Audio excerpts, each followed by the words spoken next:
Charity Therapy, a podcast about building better nonprofits. I'm your host, Jess Birken.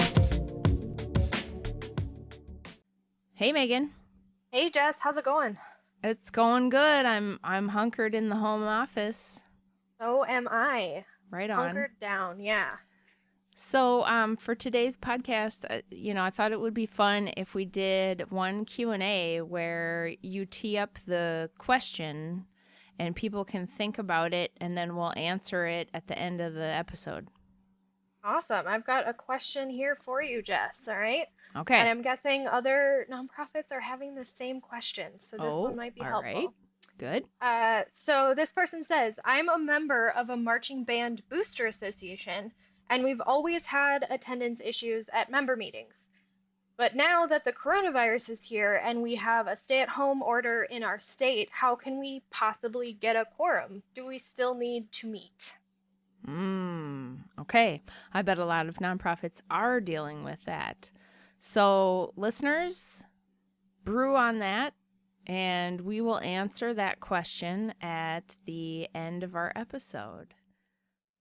All right, let's begin. I got a house full of kids, and I've been reading all sorts of articles on the internet, and I saw one that I thought was worth talking about with you today on our cast. Yes, I read it this morning, and it's definitely worth talking about. It's about how we're feeling about all these things and what that leads us to do. Right? So just for listeners, if you want to check out this article, it's called How Our Reactions to the Coronavirus Might Be Wrong and Why We Should All Do the One Hard Thing That's Right. And it's by Nika Kabiri, who is also a lawyer and a PhD. And I think the title of the article is kind of misleading because it's like very oblique. But what I loved about her writing was this idea of like how do we manage our emotions and what our sort of like scientific mental responses are to a crisis like the COVID-19 pandemic that everybody is dealing with right now. What did you think about her article, Megan? Yeah, I really appreciated the stance or the perspective of the article that like hopefully everyone is doing what they need to do. You can physically stay home, you can wash your hands, you can take the measures recommended, but the harder part is managing how we feel about everything going on and what our feelings lead us to do that may or may not be helpful. And so I really appreciated this kind of perspective that your body is primed to do some things that will help you and some things that will make your life more miserable during this super weird time. So Right? It was really great to look at. I like that she, so like anytime somebody brings it back to sort of biology or science, I always appreciate that because I think it's easy to sort of forget that we are animals and that sometimes our reactions are sort of biologically programmed into us. And one of the things that she talked about is this, like the feeling that we have to do something even though doing less might actually be better. And behavioral scientists call this action bias. And so if things aren't going right, it's like, oh, we feel like we've got to do something, and doing something makes us feel better because, whether it's virtue signaling, like, hey, I'm doing something, I'm being responsive, or if it's giving you like the feeling of control because the world feels out of control. So, people are going and buying a bunch of toilet paper so they have control over something. But that brain energy around doing something, and I like her idea that it could actually be not in your best interest, and that maybe taking things slower is actually the better response, even though our biological response is to like spring into action. Yeah, there's two things I love about that. Like, first, that really pointing out that your actions of buying up all the toilet paper or whatever else isn't necessarily helping you. So, like, that's the one thing that's really great. But I also appreciate the actual grounding in the biology, like you were saying, because it makes you feel less bad when you have those urges. It's like, I feel myself panicking and I want to buy 5 quarts of chicken stock or whatever for whatever's coming up. And it's like, you can actually acknowledge that of like, yes, there's a reason my body wants to do this, Yeah. but I Like can even cognitively recognize that that's not a good choice. legit just today I was like, I need more chicken. And I am like sitting in my home office where there is an upright freezer that is bursting to the gills full of frozen meats and soups and things. And I'm like, I need more chicken. Like I need a hole in the head. So it's sort of like, oh yeah, like my body wants to, make me safe, make me, I want to like put all the squirrel putting all of the nuts in a hole for later or something. It's like, you don't need more chicken. Just calm No, down. You're no. fine. But if you Um, have that feeling, you don't have to feel bad about it. Like your body is literally wired to have you do that. So yes. acknowledge it, but yeah, you don't Yeah. have to go that way just because your body wants you to. And the other thing that she talks about, which I thought was really cool, that's in the same vein, is how, as human beings, we have a tendency to sort of compare what's happening now to something similar that's happened before and draw conclusions like, oh, this is the same. Like, oh, I lived through the Great Recession in 2008. This is clearly the same as that. Or how people are like, oh, we had this flu pandemic 100 years ago in 1918, and therefore we know what's going to happen with this thing. And it's like, of course, we don't actually know. The facts are completely different, and we sort of tend to not look at the fact that like that was 100 years ago. We had different people in charge. We had different technology. Everybody just wants to compare things to something else because that's like cognitively how we function, right? It's like that's how stereotypes happen. This belongs in this bucket. I've seen this before. This is like this. So this kind of idea that like we know what's going to happen um, is interesting to me because I see that, right? Like I see that in the Oh yeah. news and I see that in the way people are talking or clients that have lived through the recession. So that part was really interesting to me too. Absolutely. One of the things that I've been seeing that I find interesting is there's been a ton of casual comparisons to the plague as well. And I get it as Like like a anyone jokey even thing. remembers that. Yeah. Right, but it's like, the plague holds such a big, cultural memory for people of like it was terrible and everybody died and it was dirty and it was gross and it was horrible.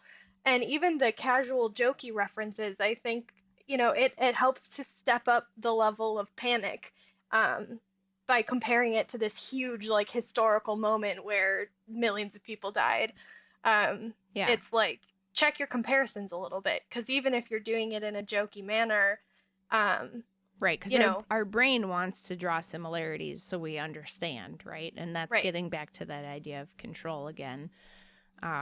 And of course, that like sort of ties into the other thing she talked about, which is like the information overload and how that causes people to just completely shut down. Because if you're Hmm. like, oh, like millions of people are going to die and this is going to be horrible and like the economy is going to completely collapse, then it's very common for like you're just like, oh, I call it the doing the laundry overwhelm, where it's like you have that giant, you haven't done laundry in like a month and the giant mountain of laundry is staring at you and you're like, there's just so much, like I can't even get started. And that's the thing she's talking about, how we get overloaded, too much information, we anticipate too much stress that's coming at us, and then we just check out and go do nothing, be paralyzed, just stick our heads in the sand. And that's also not great, but it's also biologically a thing that happens to people.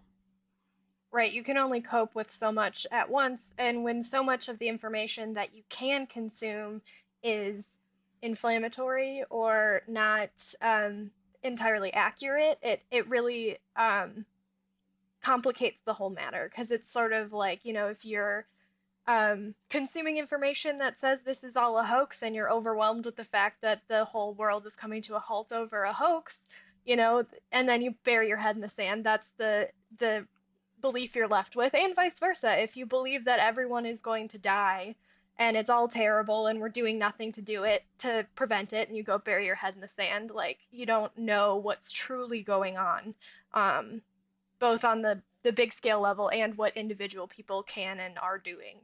Right. So her whole takeaway is, what is the one hard thing that we should be doing is connecting with other people, right? And what we're struggling with right now is feeling disconnected, and what we need to do is actually connect to other people by calling them or writing long letters to each other or just getting off social media and, doing a long video chat with your best friend or something. And that I love as the takeaway from this article, that deepening your connections is the actual best thing that we can do for ourselves. So I totally recommend listeners like take a look at this article, read it, and feel a little bit better about how, managing your own feelings through this time. Hmm. So this show is about nonprofits, right? So of course, I think it would be great if we could give our listeners some thoughts about, given the fact that this is what your brain is doing right now, how can you best support your small nonprofit during a time like this or this particular time? Yeah, and we put together a couple of thoughts there, and I think the first one that everybody needs to realize, whether you're a nonprofit leader or not, is that you've got to put your own oxygen mask on first. Yes. Yeah, so basically, I mean, we've all heard this a million times before, but it's not until things get interesting that you realize how difficult it can be to follow that rule. But you can't help other people or you can't make decisions for other things like your nonprofit, unless you are in a good place to do that. So if you are panicking and catastrophizing and hoarding toilet paper, you might not be in the best state of mind to make strategic decisions for your nonprofit. Yeah. And this is real, right? Like people, you know, I'm we've got a law firm. That's a business, and nonprofits are a business too, right? Like you start total everything feels shaky and uncertain, and like what is going to happen in 2 months, we don't know.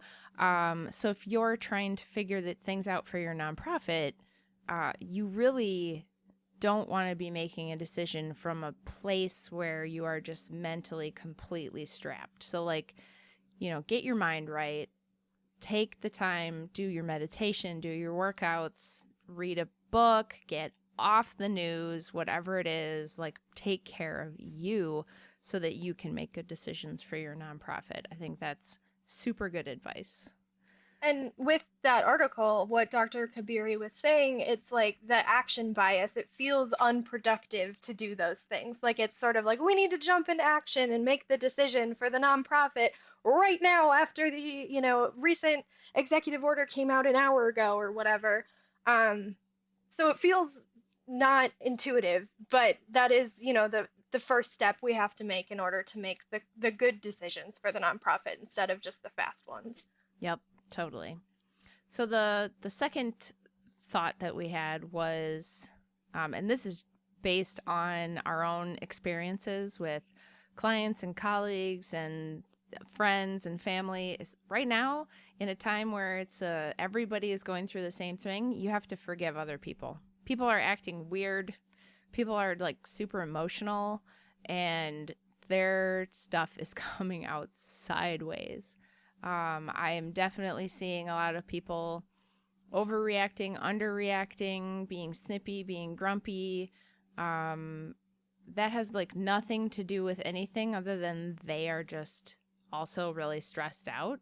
And Hmm. so taking a few minutes every time something is getting a little sideways and thinking, okay, you know what? This person is probably really stressed out right now. I can empathize with that. I'm feeling that too. So let me like take a step back and try and be the bigger person here and just give some forgiveness to people because people are not having their best days right now.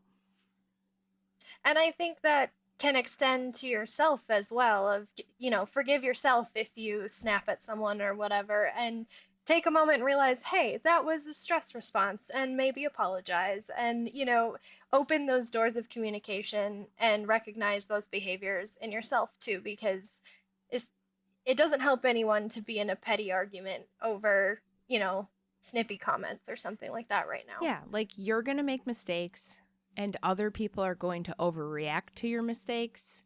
Hmm. And you just need to cut yourself some slack and cut other people some slack when they overreact.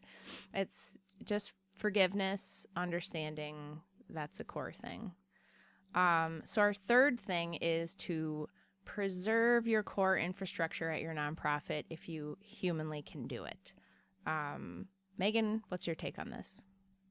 I mean, it goes along with not making those rash decisions and taking care of yourself and taking a beat to think, but the instinct right now is to preserve cash, preserve resources for the future, whatever.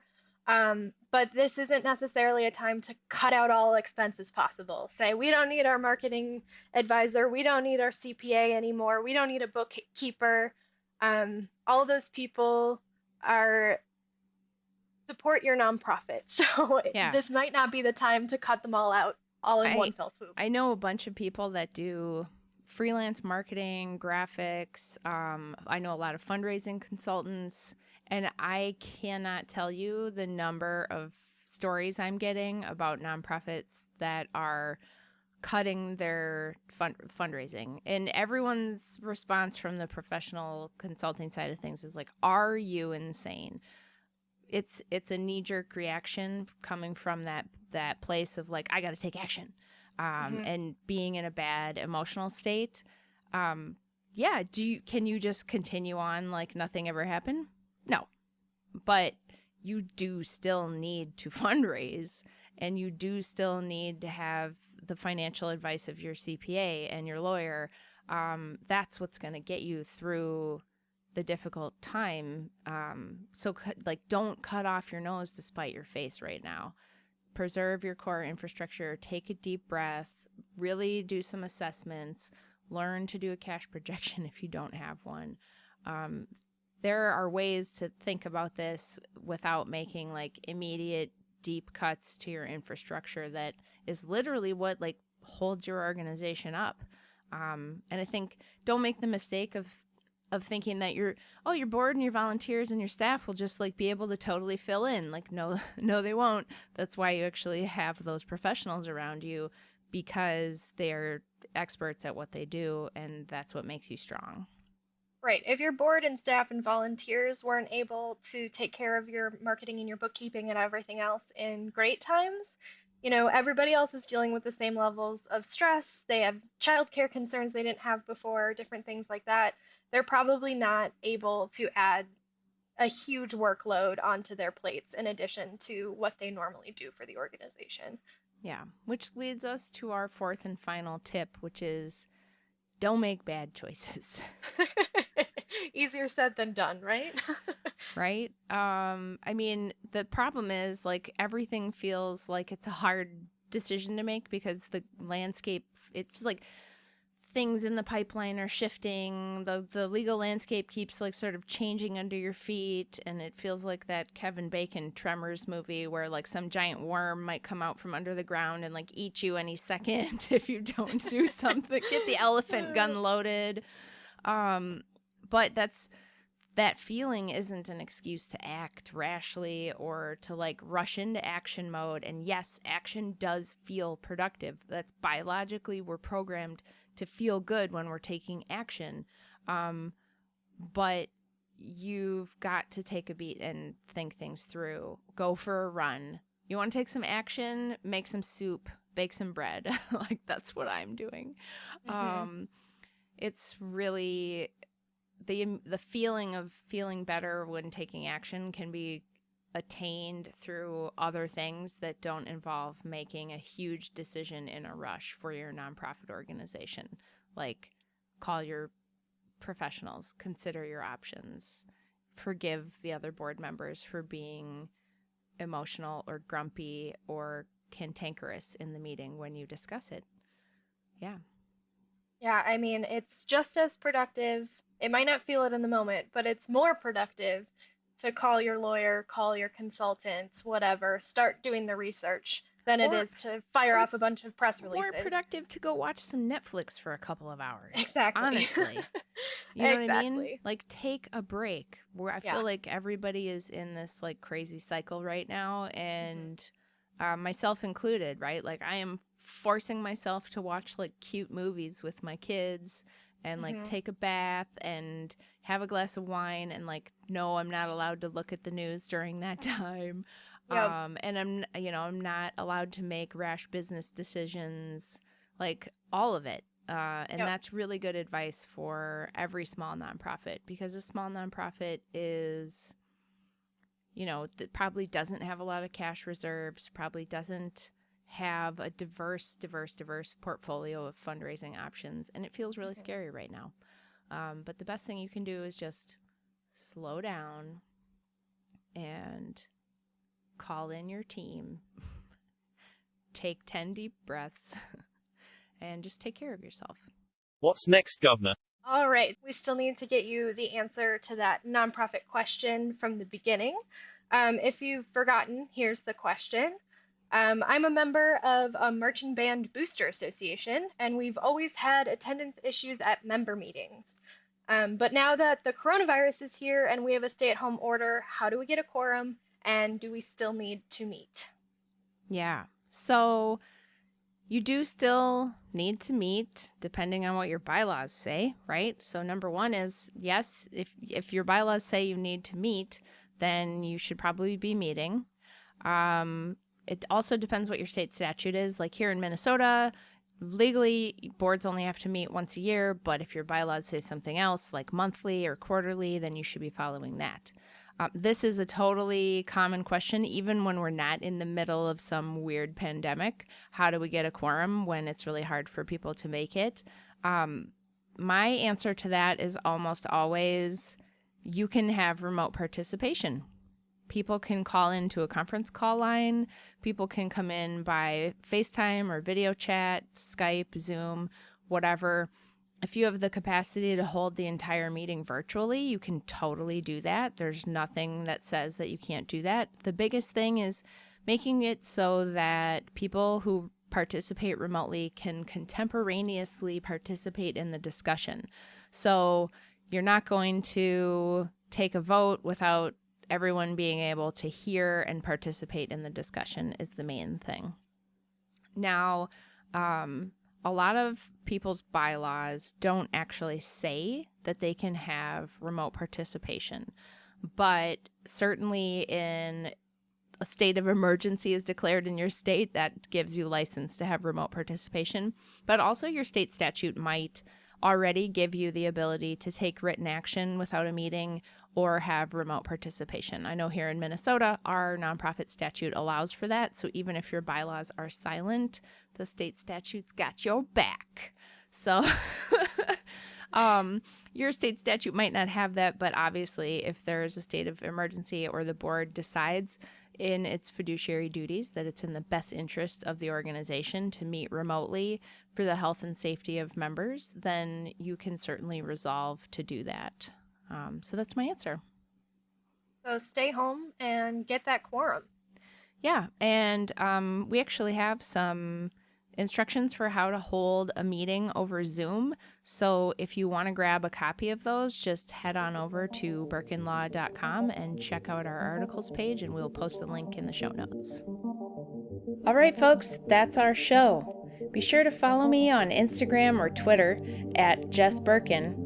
We want to hear from you. Send us a message at our website, charitytherapy.show. And don't forget to subscribe to our newsletter at birkenlaw.com/signup. Charity Therapy is a production of Birken Law Office, PLLC. Our theme song is by Whalehawk. And remember, folks, this podcast is produced for your entertainment and is not a substitute for actual legal advice.